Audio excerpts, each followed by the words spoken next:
Иногда случается, что стукнуло 35 лет, а в жизни счастья нет. Впереди нелюбимая работа, серые будни и день сурка. И невольно начинаешь задумываться, как найти свое предназначение в жизни. И не упущено ли время на поиски.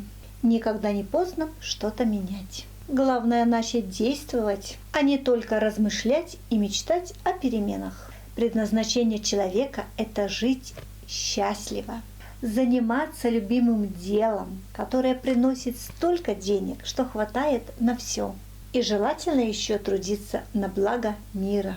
Но это уже как кому повезет. Найти этот счастливый путь совершенно реально. Есть конкретные способы и упражнения. И если вы смотрите это видео, значит пришли за ними.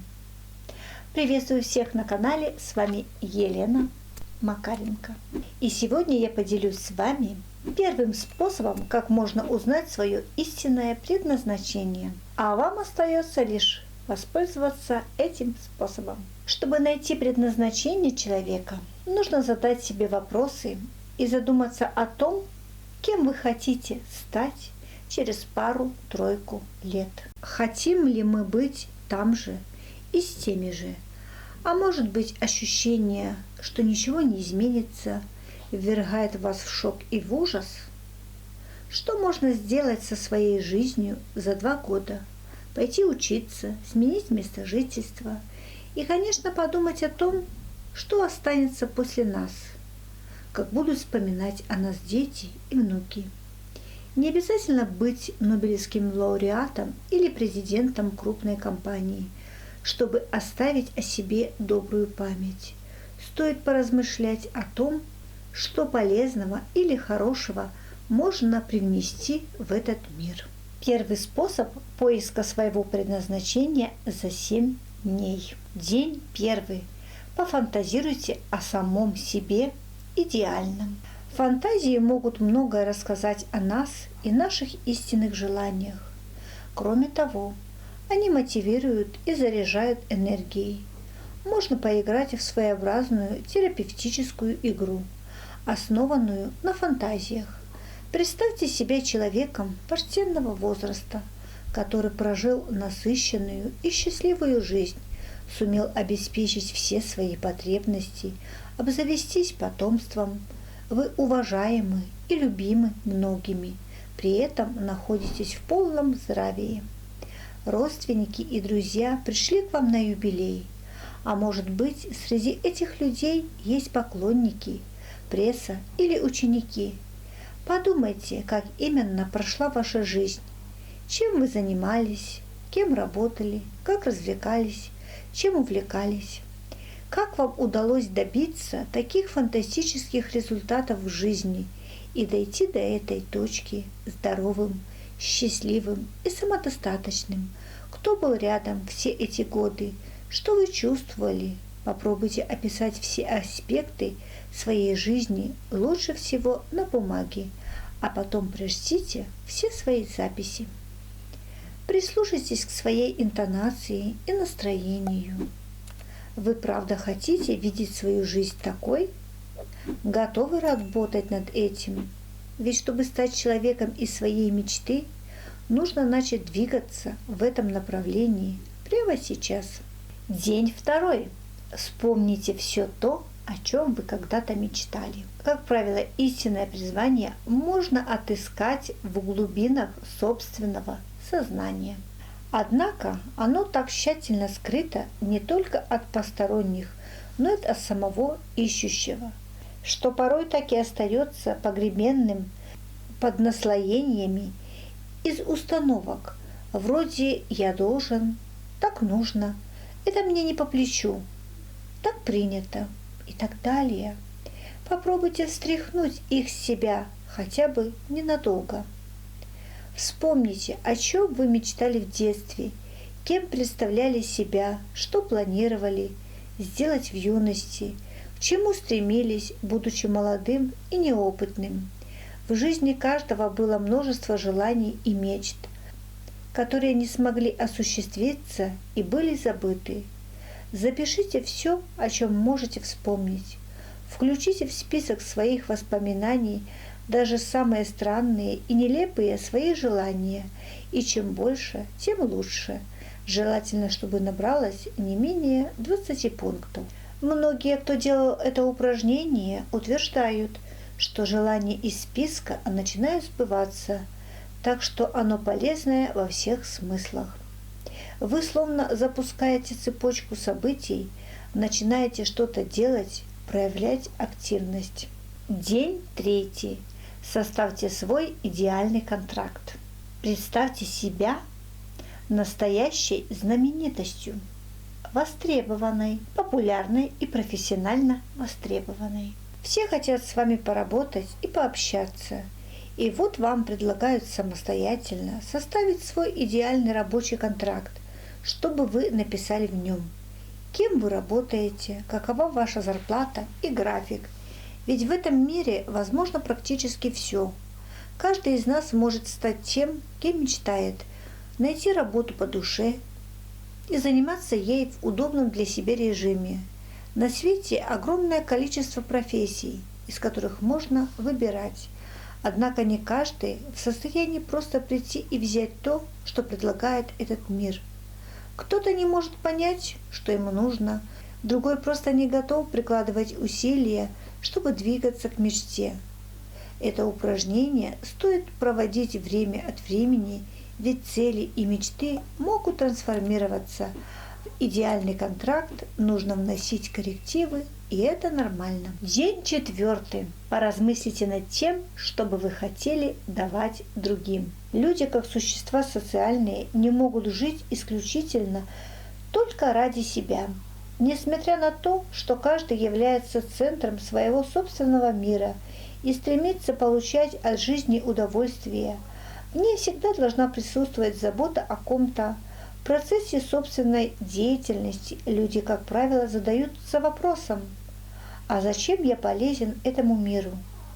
Ведь удовлетворение от работы приходит зачастую только тогда, когда ее результат оказывается нужным и востребованным другим. Поэтому, если вы имеете желание найти свое предназначение, нужно задуматься о том, что вы можете и хотите дать окружающим. Подумайте о том, что вам по-настоящему нравится и доставляет удовольствие. Пока что мы отложим составленные списки желаний и мечтаний из детства. Они очень полезны и могут пригодиться, однако нельзя быть уверенным в том, что хоть одна из профессий из списка действительно может стать истинным предназначением, ведь понимание этого может прийти только с опытом. На этом этапе нам необходимо вернуться в реальность и проанализировать тот опыт, который все-таки был получен. Вспомните, чем вы пытались заниматься в жизни и какие эмоции вам это приносило. Исследуя свою деятельность в данном контексте, можно получить ответы на некоторые вопросы, а также полезные подсказки относительно истинного призвания. Вспомните, какие занятия приносили вам когда-то настоящее удовольствие, чем вы готовы заниматься без стресса и уныния. Возможно, вам не слишком нравится ваша текущая работа, но в ней есть один элемент, который все-таки доставляет вам удовольствие. То есть важно припомнить все то, что вы реально делали с удовольствием. Попробуйте найти как минимум 20 таких моментов. Большое значение имеет ваш собственный опыт. Без него можно бесконечно мечтать и думать, что ваше счастье кроется где-то там, куда вам закрыта дорога.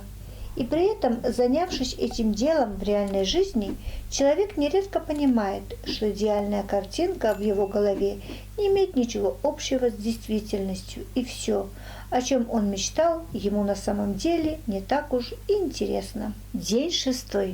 Вспомните о своих талантах, навыках и умениях. Никто не рождается абсолютно бесталантным. Однако не каждый способен раскрыть в себе уникальные способности и развивать, конечно, их. Подумайте, что у вас получается действительно хорошо, о чем вас часто просят другие люди, потому что вы умеете это делать лучше остальных. Если не можете вспомнить, спросите у друзей и близких, ведь со стороны часто виднее. Кроме того, люди нередко обесценивают собственные достижения, считая их чем-то незначительным, а вот окружающие помогут точно описать их. День 7.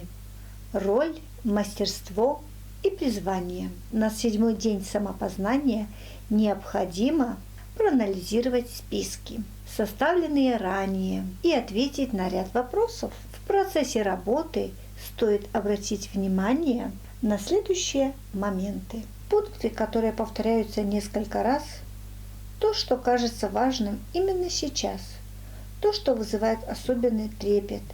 Далее нужно взять лист бумаги и выписать примерно 10 пунктов из каждого списка и распределить по 4 группам. Сфера деятельности, медицина, искусство, спорт и так далее. Суть деятельности, что именно делать, чем заниматься. Условия, где, как, с кем, сколько времени, качество и навыки, как и что умею делать. После этого необходимо добавить описание своего идеального образа жизни из первого дня и ответы на вопрос, что я могу и хочу давать другим, из 4-го дня. Полученный текст нужно проанализировать в контексте следующих вопросов. Что в реальности я делаю с миром, когда занимаюсь этим? Что на самом деле я даю окружающим, когда я делаю это? Какова моя настоящая роль, когда я занимаюсь этим? В чем заключается мой талант, когда я делаю это? Важно понимать, что ответить на поставленные вопросы быстро не получится. На это уйдет какое-то время, ведь они невероятно сложные. Однако, ответив на них совершенно искренне, вы сможете приблизиться к пониманию своего призвания. Хороший способ анализа – это работа со своими записями, словно с чужими. То есть вы берете и анализируете собственные мысли, будто все это написал другой человек, и вам необходимо помочь ему определиться. Напишите варианты работы, которые подходят к запросу. Кроме того, можно попросить об этом родных и близких. А если вы человек смелый и не боитесь чужого мнения, опросите знакомых в социальных сетях. Чем больше отклик вы получите, тем яснее станет общая картина. В идеале должен появиться список из 20-30 различных вариантов профессий, пара-тройка, которых нравится вам больше других. А теперь сравните свою текущую деятельность с той, о которой вы мечтаете, которая теоретически вам подходит больше остальных. Есть ли между ними связь, а может они диаметрально противоположны? Что нужно делать, чтобы приблизиться к идеалу? Постепенно вносить изменения в свою жизнь или резко все оборвать и начать с нуля? Стоит ли работу по призванию делать основной или лучше оставить эту деятельность в качестве хобби? Вам необходимо составить поэтапный план, который позволит снять градус напряженности и увидеть, что нет ничего невозможного, и если взяться за дело с умом и не стремиться получить все и сразу, причем здесь и сейчас. Возможно, изменения, к которым вы стремитесь, займут месяцы и даже годы. Однако, если не начать делать шаги в этом направлении, можно очнуться в 70 лет в той точке и понять, что времени на реализацию мечты уже не осталось. Нужно идти вперед, превозмогая страх и тревогу, чтобы, оглядываясь назад, не корить себя за бездействие. Как найти свое предназначение в жизни, если ничего не делать? Это невозможно, ведь только с опытом к нам приходит понимание себя. В следующем видео я поделюсь с вами вторым способом, чтобы отыскать свое истинное предназначение. Он более простой, вам всего лишь нужно задать себе вопросы. Не забывайте делиться этим роликом со своими друзьями. Возможно, именно эта информация поможет им также найти свое истинное предназначение. А также обязательно подписывайтесь на канал и нажимайте колокольчик, чтобы самыми первыми получать уведомления о моих новых видео на канале. Всем пока! На связи была Елена Макаренко.